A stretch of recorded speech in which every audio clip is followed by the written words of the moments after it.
Hi friends, ಇವತ್ತು ನಾನು ಚಪಾತಿ ಮಾಡ್ತಾಯಿದ್ದೀನಿ. ಚಪಾತಿ ಬೆಂಡೆಕಾಯಿ ಪಲ್ಯ ನೋಡಿ. ಸ್ವಲ್ಪ ಹಿಟ್ಟು ತೊಗೊಂಡೆ, ಅದಕ್ಕೊಂದು ಸ್ವಲ್ಪ ಉಪ್ಪು ಹಾಕಿ ಸ್ವಲ್ಪ ಎಣ್ಣೆ ಹಾಕಿ ಇದನ್ನು ಕಲಿಸ್ಕೋಬೇಕು. ನಾವು ಫಸ್ಟೇ ನೀರು ಹಾಕಿ ಕಲಿಸ್ಕೋಬಾರ್ದು. ಫಸ್ಟು ಎಣ್ಣೆ ಹಾಕಿರ್ತೇವಲ್ಲ, ಆ ಎಣ್ಣೆನ ಚೆನ್ನಾಗಿ ಹಿಟ್ಟು ಜೊತೆ ಕೂಡೋ ಹಾಗೆ ಕಲಿಸ್ಕೋಬೇಕು. ಆವಾಗ ಚಪಾತಿ ಮೃದುವಾಗಿ ಬರ್ತವೆ, ಚೆನ್ನಾಗಿರುತ್ತೆ. ಈಗ ನೀರು ಹಾಕ್ಕೊತ ಕಲಸೋಣ. ಸ್ವಲ್ಪ ನೀರು ಹಾಕಿ ಚೆನ್ನಾಗಿ ನೋಡಿ. ಅದಕ್ಕೆ ಸ್ವಲ್ಪ ಎಣ್ಣೆ ಹಾಕಿ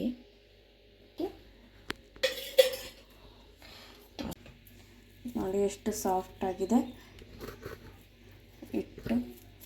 ಹಿಂಗೆ ಸಾಫ್ಟ್ ಆಗಬೇಕು. ಇದನ್ನೀಗ ಇಟ್ಕೊಳ್ಳೋಣ.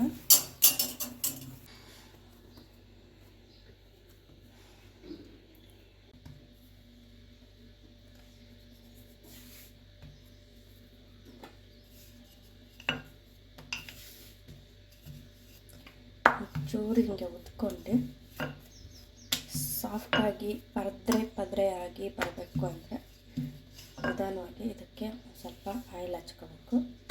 ಮೇಲ್ಗಡೆನೂ ಆಯಿಲು 4 ಪದ್ರೆ ಮಾಡ್ಕೋಬೇಕು. ನೋಡಿ, 4 ಪದ್ರೆ ಆಯಿತು. ಜಾಸ್ತಿ ಪ್ರೆಷರ್ ಇಲ್ಲ, ಏನಿಲ್ಲ. ಸಿಂಪಲಾಗಿ ಮಾಡ್ಕೋಬೋದು, ಸ್ಮೂತಾಗಿ ಮಾಡ್ಕೋಬೋದು. ಈ ಥರ ಮಾಡಿ ನೋಡಿ. 4 ಪದ್ರೆಗಳು ಮನೇಲೆಲ್ಲ ಇಷ್ಟಪಡ್ತಾರೆ. ಚಪಾತಿ ಅಂದರೆ ಒಂಥರ ಖುಷಿಯಾಗುತ್ತೆ. ಇದು ತಿನ್ನೋಕ್ಕೆ ಒಂಥರ ಸಾಫ್ಟಾಗಿ ಬರುತ್ತೆ, ಉಬ್ಬಿ ಬರುತ್ತೆ. ಜಾಸ್ತಿ ಪ್ರೆಷರ್ ಹಾಕಿ ಉದ್ದದೇ ಬೇಡ, ಎಣ್ಣೆ ಲೈಟಾಗಿ ಹಿಂಗೆ ಉದ್ಕೊತ ಹೋದರೆ ಆಯಿತು.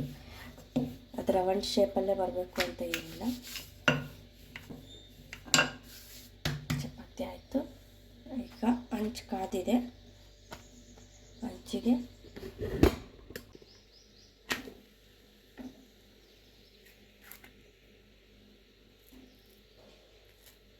ಒಬ್ಬಳೇ ವೀಡಿಯೋ ಮಾಡೋದಲ್ಲ, ಅದಕ್ಕೆ ಒಂದು ಸ್ವಲ್ಪ ತೊಂದರೆ ಆಗ್ತೈತೆ.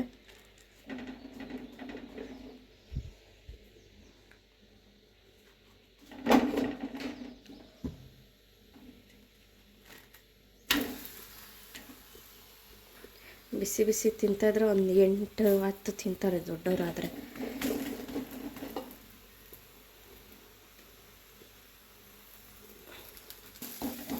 ನೋಡಿ ಎಷ್ಟು ಚೆನ್ನಾಗಿ ಉಬ್ಬಿ ಬರ್ತಾರೆ. ಸಾಫ್ಟಾಗಿರುತ್ತೆ.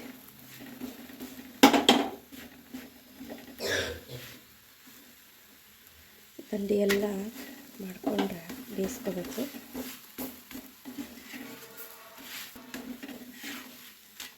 ಎಷ್ಟು ಚೆನ್ನಾಗಿ ಬಂದಿದೆ ಚಪಾತಿ ಅಂದರೆ ನೋಡಿರಿ, ಎಷ್ಟು ಚೆನ್ನಾಗಿ ಬಂದಿದೆ. ಪದ್ರೆ ಬರುತ್ತೆ. ತೋರಿಸ್ತೀವಿ.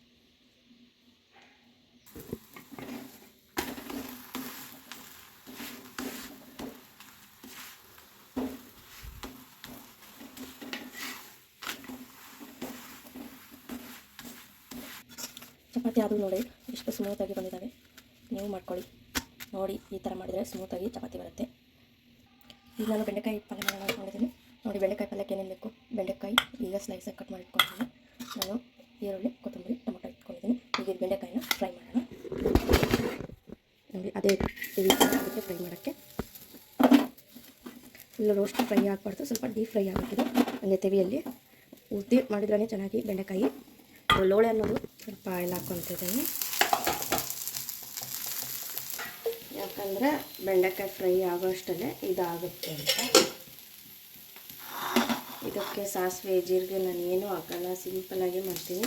ಟೇಸ್ಟ್ ಬರಲಿ. ಇದರಲ್ಲಿ ಎಣ್ಣೆಲೆ ಫ್ರೈ ಆಗಬೇಕು.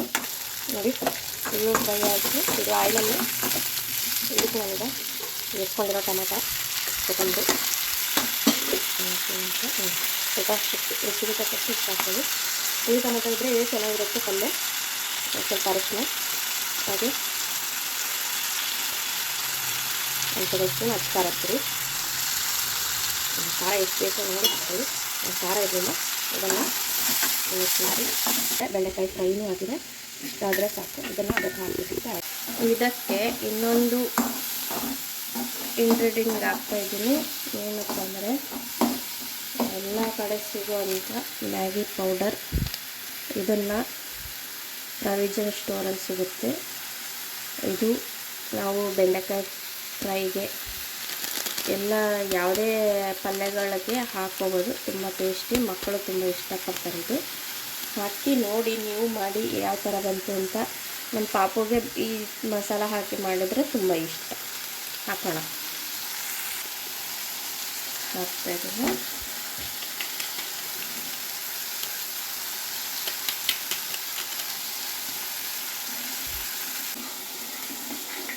ಆಗುತ್ತೆ, ಚಪಾತಿನೂ ಆಗುತ್ತೆ, ಬೆಂಡೆಕಾಯಿ ಫ್ರೈನೂ ಆಗುತ್ತೆ. ಇದನ್ನು ಇದಕ್ಕೆ ಹಾಕ್ಕೊಳ್ತಾ ಇದ್ದೀನಿ. ಬೆಂಡೆಕಾಯಿ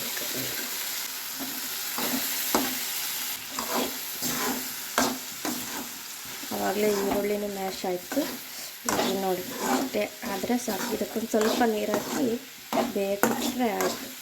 ಕಲರ್ಫುಲ್ಲಾದ ಟೇಸ್ಟಿಯಾದ ಬೆಂಡೆಕಾಯಿ ಮಸಾಲ ಪಲ್ಯ ರೆಡಿ.